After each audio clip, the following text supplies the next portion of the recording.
오늘 말씀은 저희가 좀 전하려고 합니다. 우리가 직장에 들어가려면은 여러 가지 자격 요건들이 이렇게 있습니다. 학력과 전공과 자격증과 나름 가지고 있는 스펙들을 좀 고려해서 각 회사마다 각 기관마다 필요한 요건들을 기준으로 사람을 뽑게 되는 거죠.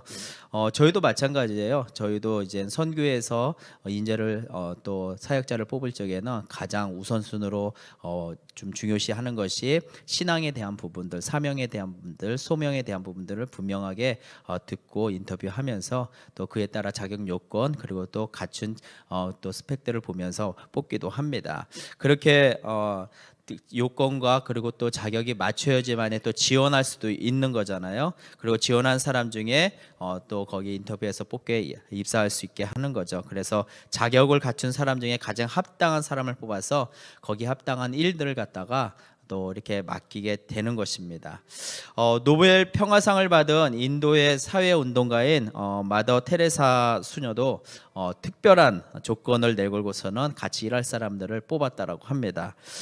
그것이 한 세 가지 정도 되는데요. 첫 번째가 잘 먹고, 두 번째가 잘 웃고, 세 번째가 어느 곳에든지 잠을 잘 자는 사람, 그런 세 가지의 조건을 내고서는 이렇게 좀 뽑았다고 합니다.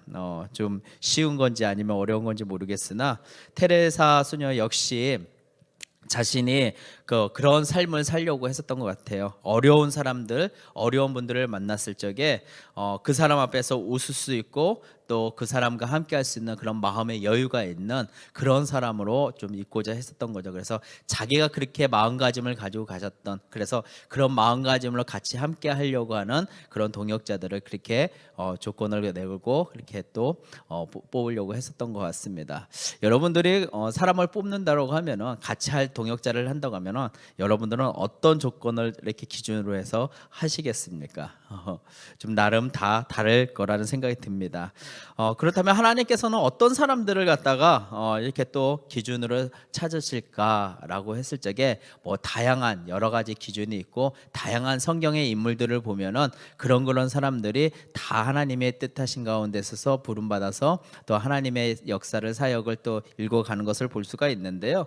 최근에 제가 느헤미야, 에레미야 이렇게 좀 보면서 에레미야 5장 1절에 보면은 너희는 예루살렘 거리로 빨리 다니며 그 넓은 거리에서 찾아보고 알라.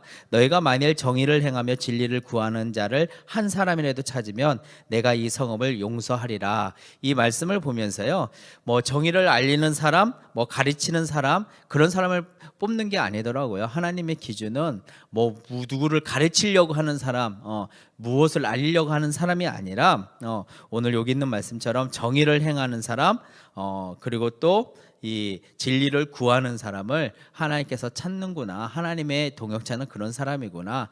그러니까 정의를 행하는 사람, 그리고 또 그 진리를 구하는 사람, 이 사람을 찾는구나. 이런 기준을 내가 또 자격을 요건을 갖춘다라고 하면은 하나님께서 나를 쓰시겠구나라는 생각을 이렇게 좀 해봤습니다. 두렵고 떨림으로 하나님을 대하고 말씀을 대하는 그런 사람들이라는 거죠. 그래서 진리를 구하는 사람, 이 진리를 구하는 사람은 예수님을 구하는 사람일 것이죠. 한번 구원받은 것에 만족하는 것이 아니라 구원받은 이후에 내가 그 진리 가운데, 믿음 가운데, 하나님의 그 뜻하신 가운데, 그리고 하나님이 기뻐하신 삶 가운데 온전히 서나가려고 하는 그런 믿음의 사람, 그런 사람을 하나님께서 찾으신다라는 거죠. 그래서 이 정의를 행하고 진리를 구하는 그 한 사람이 그런 사람이 성읍을 지키는 사람이라는 것을 보듯이 우리가 가정과 교회와 사회와 나라를 지키는 그런 이 세상의 빛과 소금의 역할을 할 수 있는 성도의 모습이 아닌가라는 생각을 해봅니다. 오늘 그렇게 진리를, 정의를 행하고 진리를 구하는 사람, 우리 사도 바울이라고 볼 수 있죠. 사도 바울의 1차, 2차, 3차의 그 전도 선교 여행을 이렇게 보면서 그 굴하지 않고 타협하지 않는 그 복음에 매여서 그 복음을 증거하다가 지금 이렇게 또 쫓겨서 붙잡혀서 로마 군인에 호송해서 이렇게 오고 있는 배경을 23장 또 24장 이렇게 좀 보게 되는 것입니다. 오늘 이 본문은요, 그렇게 진리를 행하고 정의를 행하면서 예수님을 구하는 이 바울의 모습을 좀 보면서 은혜를 좀 받으려고 하는데요.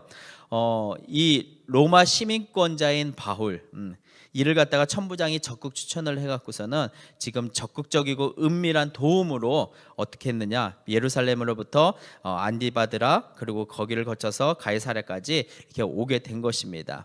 총 그 470여 명의 지지난주 이렇게 설교를 여러분 좀 기억해 보시면 알겠지만은 470여 명의 대병력을 이 작전에 동원시키기도 합니다. 한밤중에 예루살렘 떠나서 위험 지역을 벗어나고서는 이 안디바드라에 도착하니까 보병은 나머지 들어가고 400명은 들어가고 70여 명의 그 호위병을 그 기병들이 바울을 또 호위하면서 호송을 하게 된 거죠. 그렇게 가이사랴까지 무사히 도착하게 된 것이, 그래서 총독 벨릭스 앞에 이렇게 서게 한 것이 오늘의 본문인 것입니다.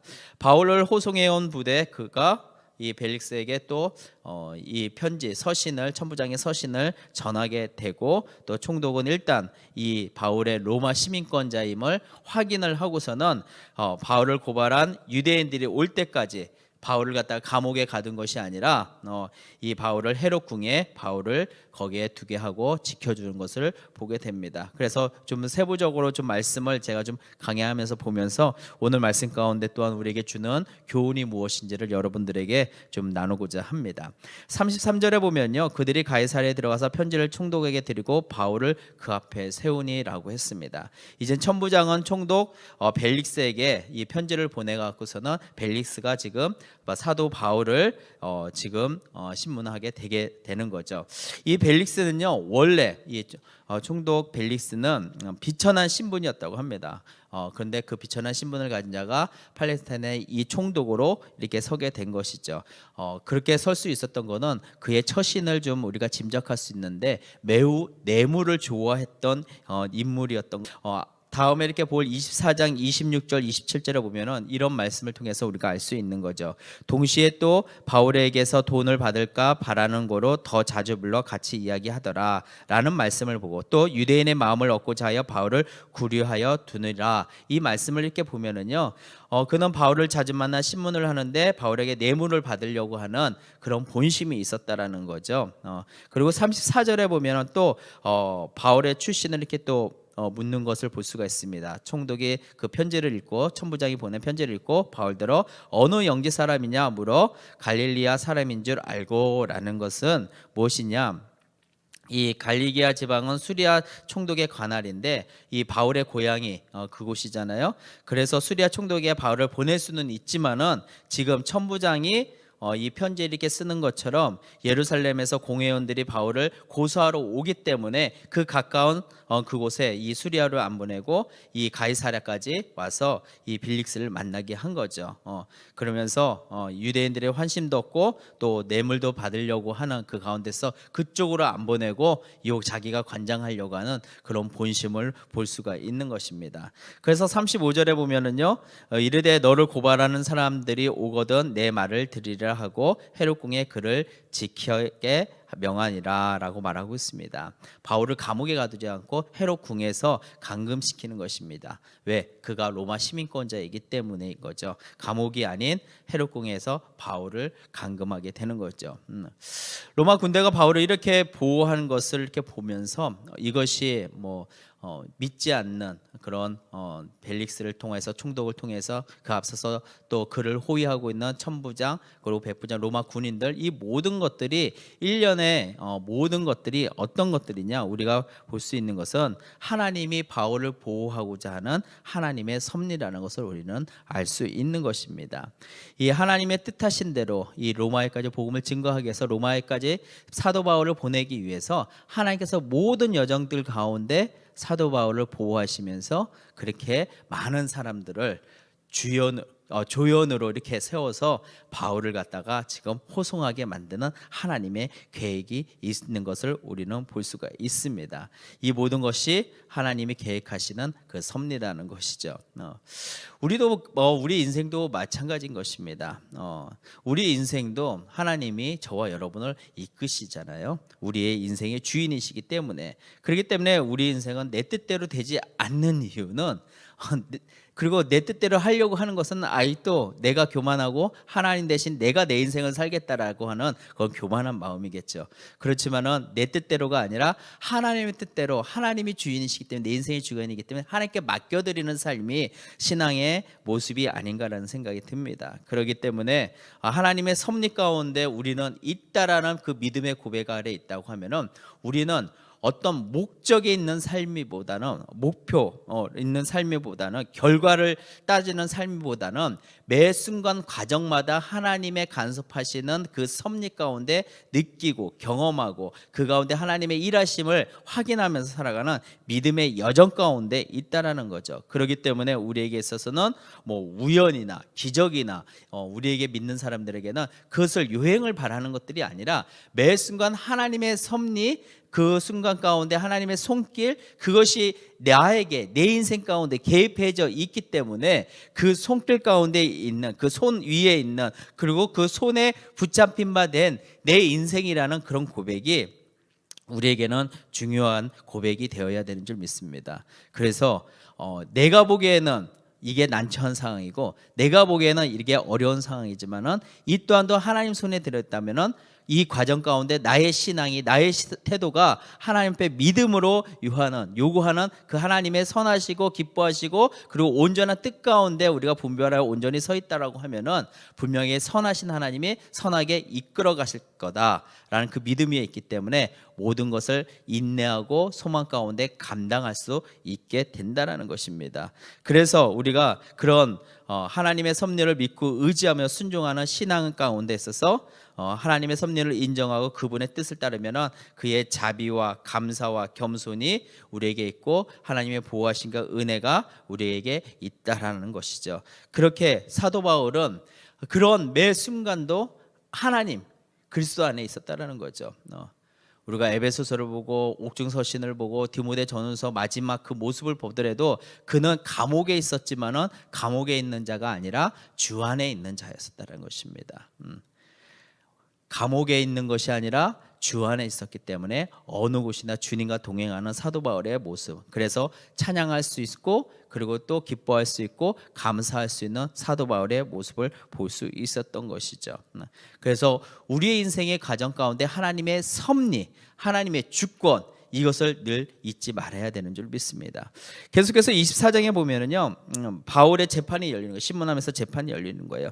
닷새 후 24장 1절에 보면은 닷새 후에 대제사장 아나니아가 어떤 장로들과 한 변호사 더들로와 함께 내려와서 총독 앞에서 바울을 고발하니라라는 말씀을 한번 보도록 하겠습니다. 5일 후에 이제 벨릭스 앞에 바울이 왔죠. 그 다음에 이제는 5일 후에 한 일주일 뒤에 이 총독의 주재로 재판이 시작되는데, 예루살렘에서 내려온 대제사장 아나니아가 몇 명의 공회원들을 이끌고서는 또 변호사를 대동하죠. 더들로라는 이 변호사를 더동하고 바울을 고발하게 되는 것입니다. 대제사장 아나니아, 예루살렘의 사내들의 공회에서 재판할 적에 어떤 일이 있었습니까? 23장 2절에 바울의 입을 치라고 외친 자이고 그에 바울이 회칠할 담의를 하고 면박을 이렇게 주었던 그런 바울과 이 대제사장의 관계는 23장에서 초반에 우리가 보았습니다. 그렇기 때문에 이 아나니아가 많은 자존심이 상했었을 것이고 바울에 대한 적대감이 많이 있고 그것을 품고 지금 이 자리까지 오게 된 거죠. 그 대제사장이란 신분에도 불구하고 지금 이 가이사라까지 직접 내려오게 된 것입니다. 이 모습이 왜 중요하냐 하면은 이 대제사장은 그가 있어야 할 곳이 어디예요? 성전이에요. 그가 자리를 지켜야 될 곳이 어디냐면 성전인 것입니다. 성전에서 제사를 집례하고 인간을 대표해 가서 하나님과 화목을 도모하는 그런 직임인 것이죠. 제사를 드리는 그 대제사장 아나니아, 그의 그 자리가, 지리적인 자리도 이 성전 안에 있어야 되는데 성전이 아니라 지금 자기 동족의 한 사람을 갖다가 이 총독에게 고소하기 위해서 이 장로들과 변호사인 더들로를 데리고 와서 총독 앞에 바울을 고발하는 그런 모습. 한마디로 해서 자리를 지키지 않고 있는 것입니다.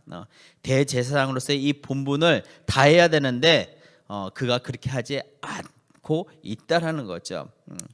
이것을 보면서 우리의 본분이 무엇이냐, 우리의 자리가 무엇이냐, 이것을 잊어서는 안 돼요. 교회에서도 마찬가지로 저는 목사로서, 전도사로서, 장로로서, 안수집사로서, 권사로서, 집사로서 여러 가지 등등의 자리들이 있단 말이에요. 교사로서 자리들이 있단 말이에요. 그 자리라는 것은 분명히 그 직함과 직책으로서 해야 되는, 우리가 직장에 가서도 마찬가지로 업무 분장을 하잖아요. 그리고 직책과 직급과 거기에 걸맞는 또 리더십을 부여하잖아요. 교회도 마찬가지인 것입니다. 그리고 교회에서 그런 직책과 직분뿐만 아니라 통틀어서 우리는 성도로 부르심을 받았잖아요.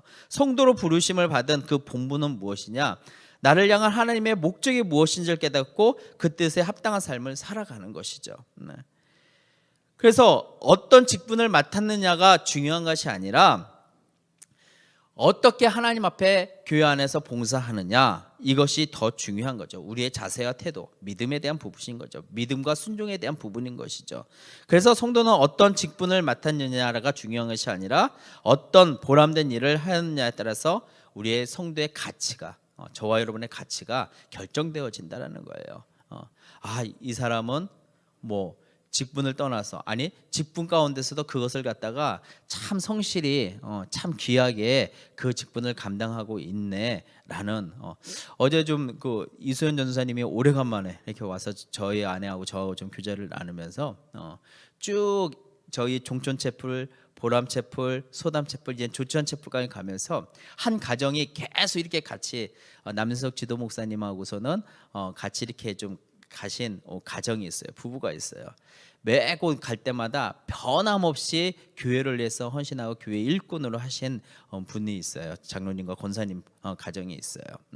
그렇게 칭찬을 하더라고요. 저희가 봐도 가까이 이렇게 관계를 보면서 변함없이 그 곳에서 그 직책, 어떤 직책이 있든 간에 교회를 정말 사랑하고 또 섬기는 그 분을 보면서 늘 성도는, 저런 일꾼은 저런 분이 되어야 되겠다.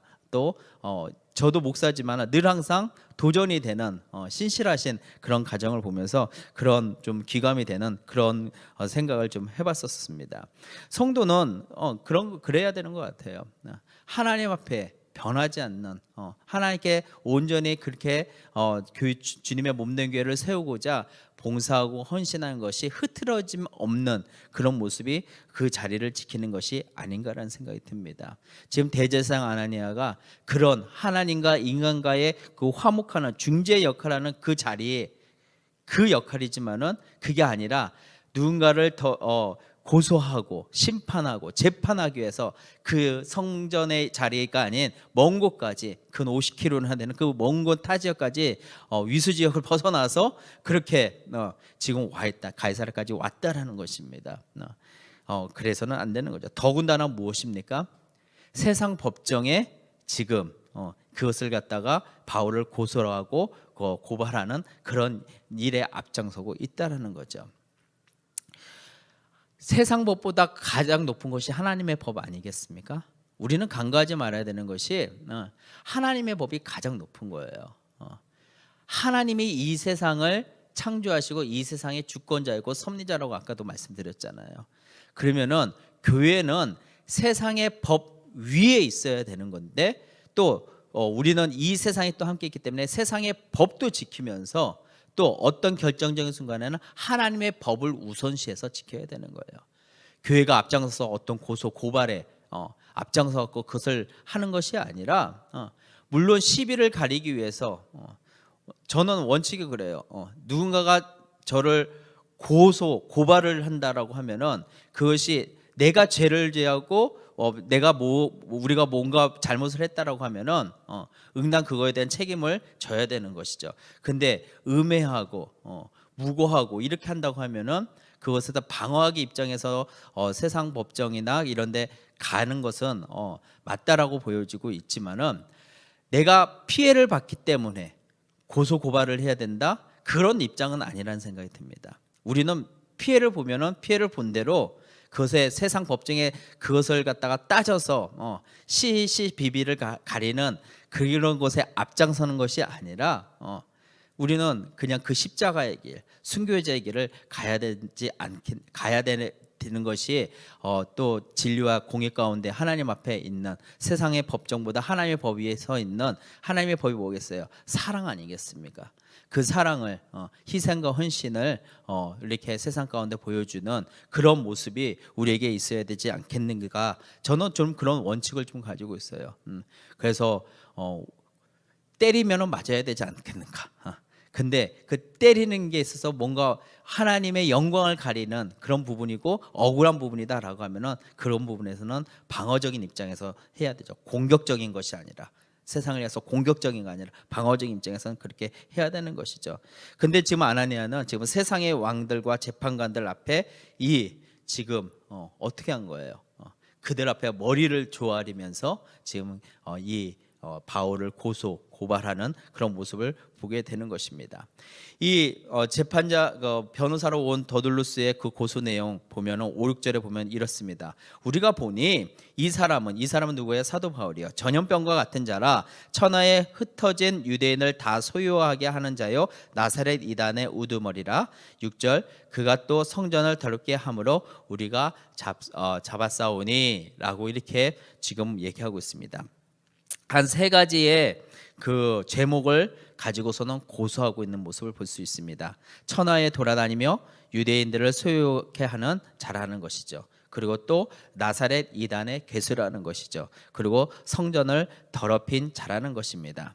특별히 5절에 보면은요, 이 사람은 전염병과 같은 자라고 했어요. 이 부분에 있어서 제가 좀 되게 이렇게 좀 묵상을 좀 많이 했습니다. 이 사람은 전염병 같은 자라.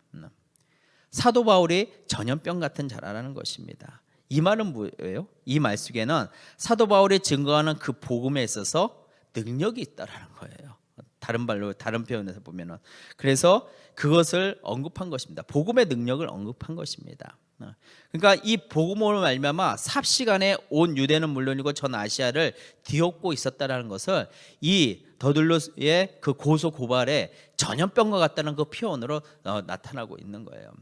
우리도 지금 지난 근 3년째 코로나로 인해서 얼마나 지금 힘들어하고 있습니까? 뭔가 그것이 확진되고 확산되고 유행하고 팬데믹 이렇게 되니까 이게 감당할 수 없는 거잖아요. 근데 복음의 능력이 마치 그거와 같다라는 거예요. 누룩과 같다라는 거예요. 퍼지고 커지고 이런 복음의 능력이 있다라는 것입니다. 그래서 우리가 반드시 기억해야 되는, 성도가 반드시 기억해야 되는 것은 복음의 능력이 있다라는 것을 인정해야 되는 줄 믿습니다. 아멘. 로마서 1장 16절에 보면은요, 복음은 모든 믿는 자들에게 구원을 주시는 하나님의 능력이 됨이라고 말씀하셨어요. 복음에는 능력이 있어요. 분명한 능력이 있습니다. 그것을 인정해야 돼요. 그것을 믿어야 돼요. 여러분, 복음에는 능력이 있습니다. 복음에는요, 이 능력이 다이너마이트처럼 가장 큰 거예요. 하나님과 인간 사이를 가로막고 있는 이 죄와 사망의 그 벽을 갖다가 이 복음으로 어떻게 했습니까? 분쇄시키는 힘이 있는 거예요. 하나님과 하고 이 죄인된 이 세상, 내가 이렇게 가로막혀 있는 것들을 이 복음으로 다 무너뜨린 거 아니겠습니까? 그러니까 복음은 생명의 능력이 있는 거예요. 죄인을 살리는 무한한 능력이 있는 거예요. 그래서 어떠한 철학이나 사상이나 지식도 사람을 살려내지 못하는데, 그러나 복음은 죄인을 살려냅니다. 그리고 살려내는 것뿐만 아니라 변화시킨다라는 거죠. 그래서 구원의 능력이 되는 것이죠. 여러분, 복음 때문에 우리가 변화된 거 아니겠습니까? 저와 여러분이 왜 변화됐어요? 예수 그리스도의 십자가의 보혈, 십자가의 공로, 예수 그리스도의 부활, 이것을 통하여서 우리가 변화된 거 아니겠습니까? 그걸 믿는 자들이 저와 여러분 아니겠어요? 그것 때문에 지금 이곳에서 모여서 예배드리는 거 아니겠습니까? 여러분, 한번 생각해 보십시오. 복음의 능력이 얼마나 큰지. 이 복음의 능력 때문에 교회만큼 다양한 사람들이 모이는 곳이 아니겠습니까? 교회만큼 외모, 학력, 재력, 인맥 상관없이 모든 사람이 열린 공간 안에 교회에 다 모이잖아요. 평생 대쪽같이 정결하고 올바르게 살아온 사람과, 그리고 또 평생 교도소를 자기 집 드나드는 것처럼 드나드는 사람이 한 자리에 모여서 예배를 드리는 곳, 다 복음의 능력 아니겠습니까? 가난한 자나 부한 자나 능력 있는 자나 좀 미천한 자나 다 성격이 모한 자나 착한 사람이나 다 이 자리에 다 모여서 예배를 드리는 곳. 왜? 복음의 능력 때문에 모이는 거 아니겠습니까? 모든 인생이 다 다르지만은 그 다 다른 사람들이 또 한 곳에서 모여서 그들의 삶의 변화가 돼서 하나님을 찬양하고 경배하고 예배를 드리는 곳, 교회로 오게 하는 곳, 다 뭐겠어요? 복음의 능력 아니겠습니까? 제가 뭐 이렇게 노숙자들에게 이렇게 복음의 메시지를 전하면서 퍼포먼스 지난번에도 했었잖아요. 늘 빠지지 않는 게 술이 변하여 포도주가 변하여 물이 변하여 포도주가 됐네라는 것을 요한복음에 있는 가나안의 혼인잔치 얘기로 좀 복음을 많이 전합니다. 그 실례가 뭐냐면은 다른 것이 아니에요.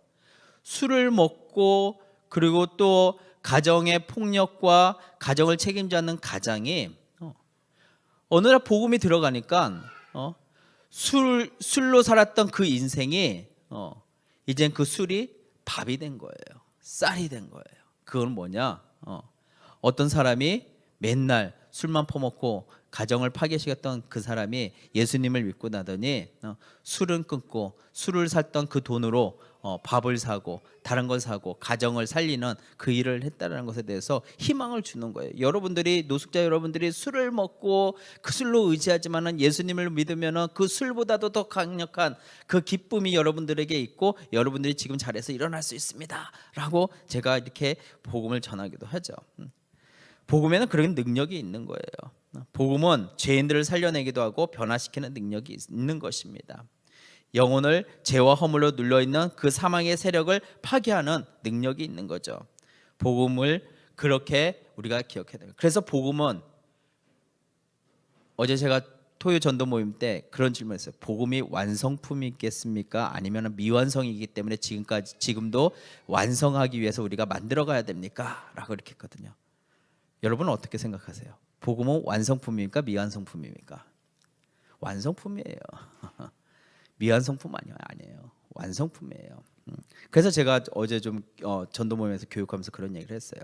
상품이 완성된 완성품이기 때문에 완전한 그 상품을 가지고서는 마케팅을 해서 그 물건을 팔잖아요. 우리는 복음을 파는 것은 아니지만은 완성된 지금 이렇게 완벽한 이 복음을 갖다가 잘 전해야 되는 거 아니겠느냐. 그러면서 전도 모임 가운데 있어서 그 복음을 전하는 거, 복음은 완성품이기 때문에 완성된 복음을 잘 전하는 그런 전도자가 우리는 필요하다. 우리에게 주어진 시간 안에 우리에게 맡겨진 그 영혼을 구원하기 위해서 이 정확한 복음을 효율적으로 제시하는 거. 그냥 우리가 그냥 선포할 수는 있습니다. 하나님은 당신을 사랑합니다. 예수님은 당신의 죄를 사하여 주십니다. 그렇게 선포할 수도 있어요. 예수천당 불신지옥 이렇게 선포할 수도 있어요. 그러나 그런 선포적인 걸 좀 한 단계 뛰어넘는 것은 뭐냐면은 정확한 복음을 제시할 줄 알아야 되는 거예요. 여러분들 가운데 있어서 이 누군가가 이 복음을 필요로 한다고 하면은 어떤 내용을 가지고서는 어떻게 복음을 제시할 수 있겠습니까? 더 앞서서 우리는 내 스스로가 내 맡은 본분이 내 자리가 무엇이냐? 복음 전도자의 사명을 가진 전도자라는 것에 대해서 기억해야 되는 줄 믿습니다. 맡은 일에 충실한 성도는 다른 게 아니에요. 복음 전도자의 사명을 잘 감당하는 자인 거예요. 우리는 복음 전도자로서 사명을 가진 자예요. 마가복음 1장 17절에 보면은 예수께서 이르시되 나를 따라오라 내가 너희를 사람을 낚는 어부가 되리라 하셨어요. 사람을 낚는 어부가 되리라 하는 것이 무엇입니까? 정확한 복음을 전하는 자로서 세우심을 받겠다는 거예요. 예수님의 제자라고 한다고 하면은 나는 예수님의 그 복음을 전하는 자가 되어야 된다라는 그런 확신과 다짐과 결심이 있어야 되는 줄 믿습니다. 사도행전 1장 8절에요. 주님께서 우리에게 뭐라고 했어요? 오직 성령이 너에게 임하시면 너희가 권능을 받고 예루살렘과 온 유다와 사마리아와 땅끝까지 이르러 내 증인이 되리라 하시니라. 주님의 명령이에요. 그래서 복음 전도는요, 아예 목사님이 하셔야죠. 전도사님이 하셔야죠. 아니에요. 모든 성도가, 저를 비롯해서 우리 교회에 있는 모든 성도들, 여러분들도 복음 전도자로서 복음을 제시하고 전도해야 되고, 또 복음을 전도자로서 무장해야 되는 거예요. 특히 목회자인 저는, 전도사는 여러분들이 복음 전도자로서 무장시킬 수 있도록 훈련시켜야 되는 거예요. 그래서 에베소서 4장 11절 12절에 보면 어떤 사람은 사도로, 어떤 사람은 선지자로, 어떤 사람은 복음 전하는 자로, 어떤 사람은 목사로, 교사로 삼으셨으니 이는 성도를 온전하게 하여 봉사의 일을 하게 하고 그리스도의 몸을 세우려 하심이라. 그리스도의 몸을 세우려는 한 데서 우리는 복음 전도들이 있어야 되는 거죠. 또 마가복음 16장 15절에 또 이르시되 너희는 온 천하에 다니며 만민에게 복음을 전파하라. 예수님께서 말씀하셨어요. 그리고 디모데후서 2장 2절 또 내가 많은 증인 앞에서 내가 들은 바를 충성된 사람에게 부탁하라. 그들이 또 다른 사람을 가르칠 수 있느니라.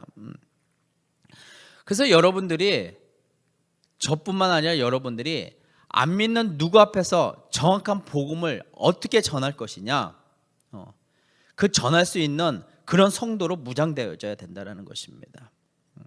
나만 구원받고 끝난 것이 아니라 내가 받은 그 구원을 갖다가 전하는 자가 되어져야 되는 거예요. 그래서 복음 제시에 대해서 어떤 툴이 있어야 되는 거예요. 우리가 잘 알고 있는 사형리도 그렇고, 그리고 또 뭐 색깔로 하는 이 전도도 있고, 브릿지 전도도 있고, 여러 가지 전도 내용들이 있는 거죠. 이런 것들 하나하나씩 어떤 툴들을 여러분들이 가지고 있어야 돼요. 그런 계유가 있어야 되는 것입니다. 그래서 복음을 전도 제시하는 그것을 갖다가 몸이라고 한다라고 하면은 이 복음 전도의 계유, 툴, 브릿지가 됐든 사형리가 됐든 글 없는 그림이 됐든 어떤 것들든 간에 이것은 이 뼈, 골격을 형성하는 거예요. 그 골격만 있다라고 하면은 뭐 합니까? 거기에 그 골격 계유 아래 뭐가 있어야 되냐면은 그 성경 구절들, 하나님의 말씀들이 살을 붙이는 거예요. 살이 되는 거예요. 그걸로만인 것들이 아니라 거기에 이해시킬 수 있는 예화나, 그리고 또 이 간증, 개인의 간증, 이런 복음, 이런 말씀으로 내가 이렇게 변화되어서 이런 삶을 살아가고 있습니다라는 이 간증들이 옷과 같은 거죠. 그래서 뼈와 살과 옷을 입힌 거. 그러나 마네킹과 사람의 차이가 뭐겠어요? 생명이 있는 거와 없는 거와 차이가 있잖아요. 이 뼈와 살과 옷을 입었다 할지라도 이 복음을 통해서 역사하시는 성령님, 곧 이 생기, 곧 숨, 이 성령님의 역사, 이것을 우리가 믿지 않으면은, 또 의지하지 않으면은 정확한 복음을 증거할 수가 없는 거죠. 그래서 그냥 선포하는 것을 뛰어넘어서 우리 모든 세종시민교회 성도님들은 누구를 만나든지 이러이러한 복음을 갖다가 전할 수 있는 그런 성도로서 무장되어야 되는 줄 믿습니다. 제가 이 얘기를 왜 오늘 이 말씀에서 강조하느냐, 어제 또 우연찮게 우리 이수연 전사하고 좀 교제를 나눴다고 했잖아요. 조치원 채플이 조치원 지역에 구시가지에 이렇게 세워졌습니다. 얘기하는 거예요. 이 세종시 이 신시가지하고 구시가지가 많이 사람들의 구성원도 다르고 결이 다르다라는 거예요. 특별히 여기는 아이들이 이렇게 많이 있지만은 거기는 거의 나이 드신 분들, 또 외국인 노동자도 있고 나이 드신 분들이 많이 있다는 거예요. 바로 옆에가 시장인데 시장에 가면은 나이 드신 분들이 이렇게 많이 있는 것을 볼 수가 있다라는 거죠.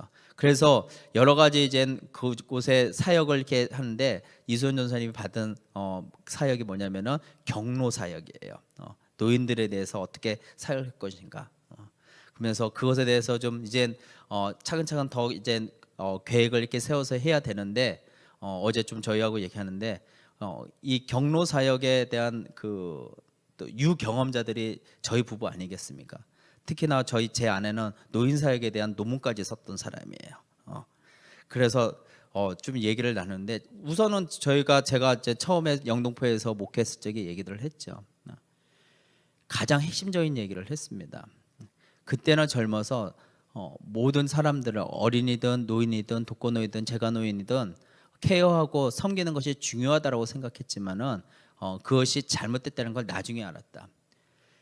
우리가 케어하는 것은 누구든지 할 수 있는데 그들에게 복음을 제대로 증거하지 못했다고 하면은 그 케어는 특히 믿는 자들에게는 우리가 사명을 다하지 않은 거다라는 얘기를 했어요. 한 예로 어떤 일이 있었냐면은 저희 교회 앞에 이 가게에 자매 둘이서 열심히 이 식당을 운영을 했었거든요. 식당을 하시는 자매 중에서 한 분이 저희를 되게 좋아했어요. 뭐 맨날 목사님 하면서 그리고 그분이 너무 열심히 사는 거예요. 남편이 사업이 망해갖고서는 식당도 그리고 또 그 위에 있던 이 투자 뭐 여러 가지 하고서는 새벽 2시에 들어가서 6시에 일어나고 와서 그렇게 하는 거예요. 바로 어저께 만났는데 오늘 안 보이는 거예요. 어떻게 됐나 했더니 심장마비로 금방 돌아가신 거예요. 예수님 믿었다고 하는데 그래서 장례식장 갔는데 장례식장이 불교 장례를 치르는 거예요. 너무 마음이 아팠어요. 그런 예들이 있는 거죠.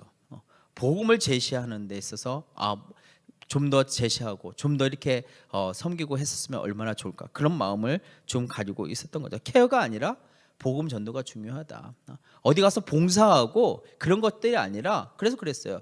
교회로 올 수 있는 프로그램을 만들었고 그곳에서 그 복음을 제시하고 복음을 증거할 수 있는 그런 시스템으로 경로 사역을 했으면 좋겠다라고 하면서 어제 그런 얘기를 좀 나눴었습니다. 우리 지성령 권사님 아시잖아요. 지금 춘천에서 요양병원에 계셔요.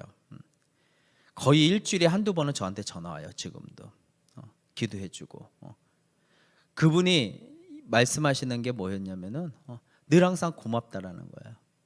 이렇게 따뜻한 교회의 사랑, 목사님의 기도, 그리고 더군다나 우리 정준서 장로님 돌아가시고 나서 그 장례 춘천까지 와서 집도 하고 다 이렇게 했는데 그거에 대한 큰 마음이 너무나도 좋은 거예요.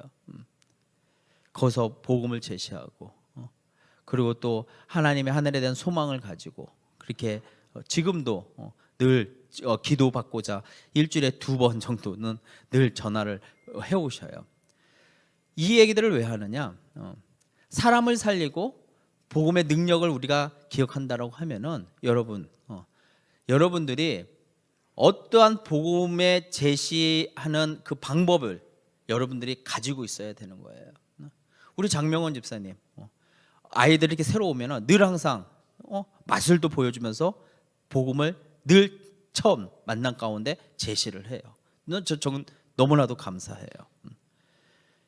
우리 이렇게 우리 교회에 그런 도전을 받고서는 뭐 여기 이 자리에 있잖아요. 우리 수빈 형제 같은 경우는 동아리를 만들어서 대전 지역에 있는 교회들 홍보하러 다니겠다. 우리 교회를 홍보하는 게 아니라 복음을 하고 모든 세종에 있는 주요 교회들을 갖다가 안내하면서 뭐 교회 다니라고 이렇게 하잖아요. 그런 도전들을 주고 있는 우리 교회가 그래도 복음 전도에 대한 그 열정과 그리고 또 그렇게 열심히 하는 분들이 많이 있다라는 것에 대해서 감사하지만은 바라옵게는 여기 이 자리에 있는 한 사람 한 사람도 누구든지 지금 한번 이 사람에게 복음을 전해 주십시오라고 하면은 여러분들이 가지고 있는 방법으로 복음을 전할 수 있는 그런 여러분들이 되었으면 좋겠습니다. 그리고 또 그것을 잘 모르겠어요 그러면은요, 토요일 날 2시 토요 전도 모임에 오세요. 가르쳐 드릴게요. 훈련 받으셔야 돼요. 그것도 오세요. 훈련 받으셔요. 그래서 복음을 제시할 수 있는, 그리고 그런 것도 있잖아요. 여러분의 부모 형제들 가운데 있어서 정말 한 번이라도 제대로 된 복음을 갖다가 제시해 드려야 되지 않겠습니까? 믿지 않는 친족 가족들을 위해서. 그것이 우리의 사명인 것입니다. 그 사명 위에 저와 여러분이 열심을 내었으면 좋겠습니다. 그래서 우리가 그 길이 전도의 길이고 십자가의 길이고 순교자의 길인 거예요. 어떤 때는 그 복음을 전는데 조롱을 받을 수도 있습니다. 그리고 또 우리가 세상의 유혹 가운데 있어서, 아니 또 타협 가운데 있어서 이 정도만 하면 됐지, 나만 잘 믿으면 됐지, 내가 그냥 예수 믿는 사람으로서 잘 이렇게 보이면 됐지, 그게 아니에요. 그걸 넘어서 우리는 복음 전도자의 사명을 가지고 있기 때문에 조롱을 받든 손가락질을 받든 우리는 주의 순결한 신부가 되면서 그렇게 하나님 앞에 그리고 세상을 향해서 복음을 증거할 수 있는 저와 여러분이 되시길 주님의 이름으로 축원합니다. 그 앞서서 어제 장명원 집사님이 그런 얘기했어요. 복음을 증거하면 담대함이 있어야 되는데 담대함이 있으려고 하면 성령의 충만함이 있어야 된다고. 맞는 말이에요. 성령님의 충만함이 있어야 된다는 것은 우리가 늘 항상 잊지 말아야 되는 십자가의 공로의 그 은혜를 잊지 말아야 되는 거예요. 그 은혜를 잊지 않으면은 나를 구원하신 그 주님의 그 은혜를 잊지 않으면은 그 받은 은혜에 감사해서 우리가 전할 수밖에 없는 그런 우리 사명 소명자로 있게 된다는 것입니다. 그래서 오늘 이 찬양을 하면서 여러분 오늘의 말씀을 좀 정리하면서 여러분들이 결단했으면 좋겠습니다. 은혜로다라는 찬양입니다. 우리 주님의 능력이 나의 삶을 다스리고 새롭게 하신 그리고 치유하고 죄와 사망으로부터 나의 삶을 변화시킨 그 은혜, 그 은혜로 저와 여러분이 먼저 무장해야 돼요. 은혜 아래 있어야 됩니다. 그래야 영혼을 사랑할 수 있는 마음이 있고 나를 이렇게 변화시켜 구원하셨던 그 복음의 능력을 우리가 체험했기 때문에 전해야 되는, 전할 수밖에 없는 그런 전도자가 된다라는 거죠. 그래서 이번 한 주 동안에 여러분 복음을 전하는 자로서 그 사명을 잊지 않고 맡은 바 그 사명에 충실한 그 자리를 지키는 그런 저와 여러분이 되었으면 좋겠습니다. 이 찬양하고요 우리가 결단의 기도하고 예배를 마치도록 하겠습니다. 은혜로다 다 함께 찬양하겠습니다.